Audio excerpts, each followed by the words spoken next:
Good morning. ৰাতিপুৱা চাহকাপ খাই মায়ে এতিয়া একদম গৰম গৰম মেগী বনাই দিলে আৰু গৰম গৰম মেগী খাই মই এতিয়া গৈ আহিছোঁ গুৱাহাটীলৈ। আপোনালোকে গমেই পাইছে আজি মোৰ এপইণ্টমেণ্ট ডে, কিন্তু চাওকচোন আজিৰ দিনটোতে এনেকুৱা হ'ব লাগেনে? আচলতে মোৰ আজি মাষ্টাৰ ডিগ্ৰীৰ ফাইনেল এক্সামৰ ছেকেণ্ড দিন।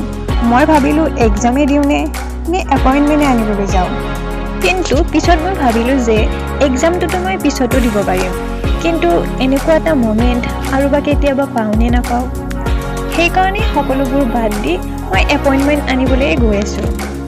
আৰু এয়া পালোঁ গুৱাহাটী সৰুসজাই ষ্টেডিয়াম, যিহেতু মামা ইয়াতেই এপইণ্টমেণ্ট বিতৰণ কৰিব। কিছু সময় ৱেইট কৰিলোঁ আৰু ফাইনেলি মামা আহি গ'ল।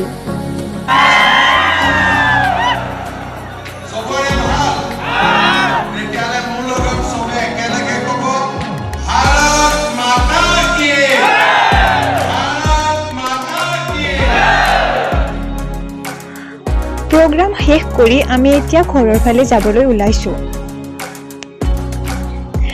যোৱাৰ আগতে সৰুসজাই ষ্টেডিয়ামখন এবাৰ চাই ল'লোঁ আৰু তাৰপিছতে আমাক মিঠাই আৰু এটা পানীৰ বটল দিলে আৰু আমি এতিয়া যাওঁ ঘৰলৈ।